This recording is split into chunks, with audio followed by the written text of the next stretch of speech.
Assalamualaikum warahmatullahi wabarakatuh. Perkenalkan kami dari kelompok 6. Pada kesempatan kali ini kami akan mempresentasikan hasil dari analisis kami terhadap produk and pricing strategy dari fast fashion industry.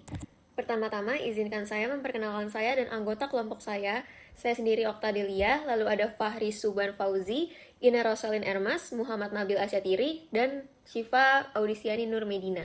Jadi kita masuk ke pengertian apa itu fashion retail global industry. Jadi industri fashion retail global itu merupakan sektor besar yang mencakup produksi, pemasaran, dan penjualan produk fashion serta gaya hidup ke seluruh dunia. Selanjutnya ada tren pasar. Tren pasar merupakan perubahan perilaku dan preferensi konsumen yang mempengaruhi pasar. Di tahun 2025 ini, tren fashion itu dipengaruhi oleh teknologi dan juga gaya hidup yang sehat. Selanjutnya ada persaingan.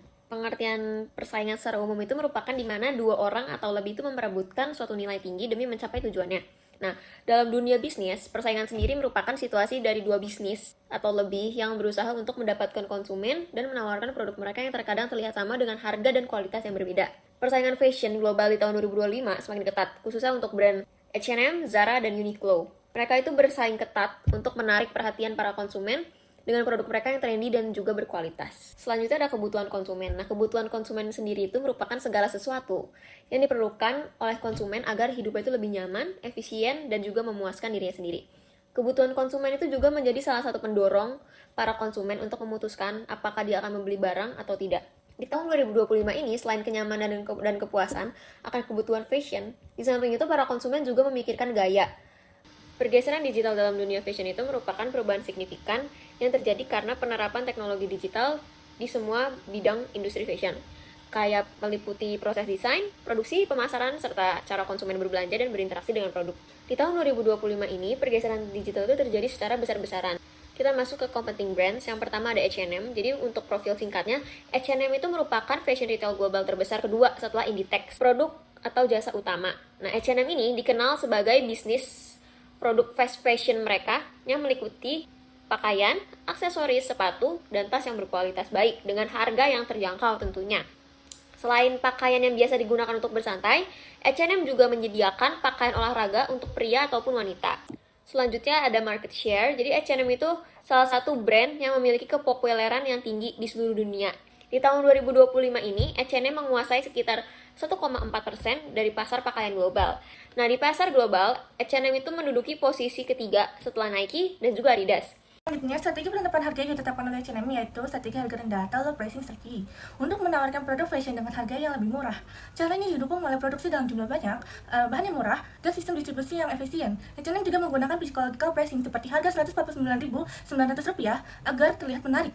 Selain itu, H&M juga rutin membuat diskon atau promosi untuk meningkatkan penjualannya. Selanjutnya, analisis bagaimana produk dan strategi harga bekerja dengan baik untuk target pasar niche dan persaingan dalam produk H&M. Produk dan strategi harga ini mendekati pasar menengah ke bawah dan menyesuaikan dengan target utamanya yaitu remaja hingga dewasa dengan usia 15-35 tahun.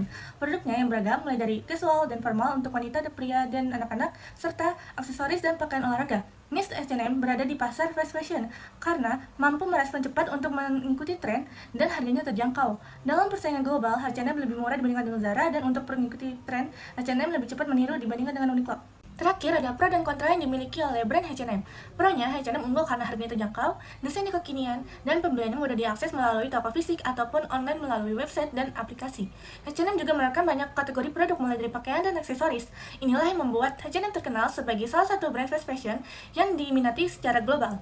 Kontranya, H&M mendapatkan kritik mengenai kualitas bahan yang digunakan karena tidak tahan lama, cepat melar, dan bahannya tipis. Produk tersebut dinilai kurang eksklusif, dan H&M juga menjadi sorotan dalam isu lingkungan karena meningkatkan limbah tekstil dan ada beberapa kompetitor yang memperhatikan keberlanjutannya dalam proses produksi dibandingkan dengan H&M. Yang pertama yaitu ada profil Zara. Zara merupakan brand asal Spanyol yang didirikan pada tahun 1975, berada di bawah Inditex. Zara dikenal sebagai pelopor fast fashion karena cepat merespon tren baru dan dengan menawarkan produk mewah untuk wanita, pria, dan anak-anak. Jadi Zara itu kayak luxury brand, namun dengan harga yang terjangkau. Zara mempunyai ribuan toko di 96 negara dan dapat dibeli secara online. Lanjut, yaitu produk utama Zara. Jadi Zara menawarkan berbagai produk fashion untuk pria, wanita, dan anak-anak. Selain pakaian, Zara juga menjual aksesoris, sepatu, tas, dan parfum. Zara juga memiliki koleksi musiman yang terus berubah seperti desain yang seringkali mirip dengan koleksi runway. Selanjutnya yaitu market share. Saat ini Zara memiliki lebih dari 2000 toko yang tersebar di Eropa, Amerika, dan Asia. Keunggulannya dalam merespon tren dengan cepat dan menghadirkan koleksi baru dengan efisiensi tinggi, membuat Zara sangat diminati di berbagai negara. Untuk pricing strategi, Zara menggunakan pendekatan yang bisa dibilang terjangkau dengan kualitas premium atau affordable luxury. Jadi, Zara menargetkan konsumen yang ingin tampil stylish tanpa harus membayar mahal dengan tetap mempertahankan kualitas premium. Lanjut, yaitu bagaimana produk dan strategi harga bekerja dengan baik.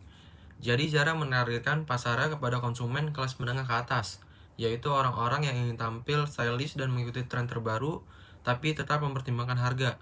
Zara termasuk dalam niche fast fashion premium, yang artinya desain mereka selalu mengikuti tren, kualitas produk tetap bagus, dan harganya masih bisa dijangkau. Kalau dilihat dari sisi persaingan, Zara mampu bersaing dengan brand fast fashion seperti Uniqlo dan H&M dalam hal kecepatan menghadirkan produk. Selain itu, Zara juga bisa menarik konsumen yang biasanya tertarik pada brand mewah karena tampilannya mirip tetapi dengan harga yang jauh lebih terjangkau. Kita memasuki bab pro dan kontra dari brand Zara. Kita memasuki pro terlebih dahulu. Zara adalah brand fast fashion yang unggul karena mengelola seluruh proses produksinya mereka itu sendiri, dari desain sampai penjualan. Hal ini membuat mereka itu sangat cepat merespon tren dan bisa merilis koleksi baru hanya dalam hitungan minggu. Koleksi terbaru mereka itu biasanya dirilis 2 kali seminggu. Jadi pelanggan selalu tertarik untuk datang kembali.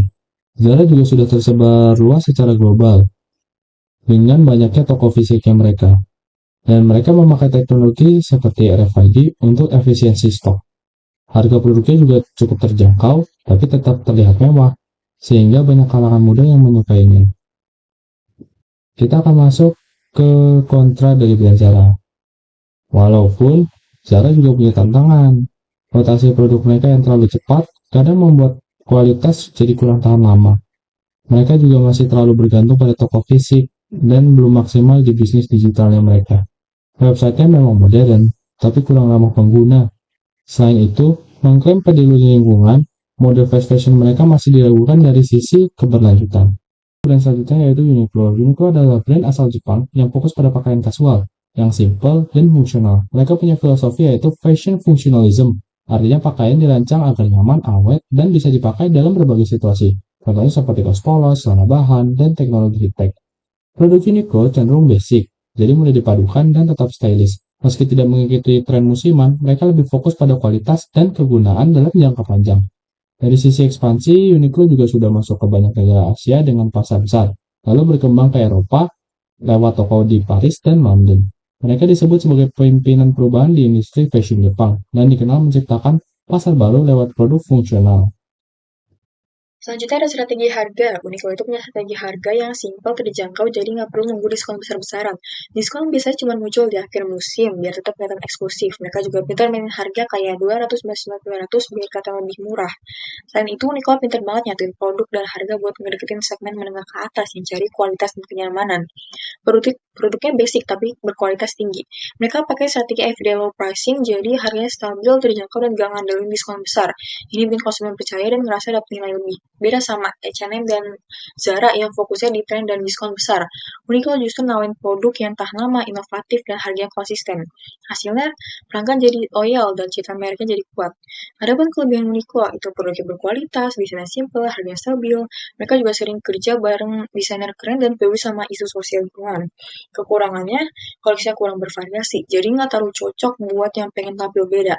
Juga terlalu ngandelin pabrik di Asia yang bikin rentan kalau ada gangguan distribusi. Mereka juga agak lambat nangkep tren lokal dibanding brand fast fashion lain yang lebih cepat adaptasi.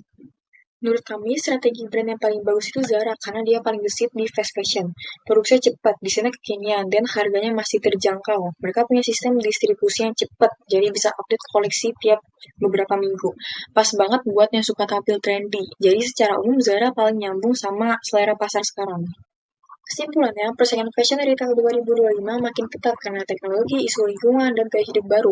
Zara unggul di kecepatan produksi, desain trendy, dan adaptasi tren lewat teknologi RFID.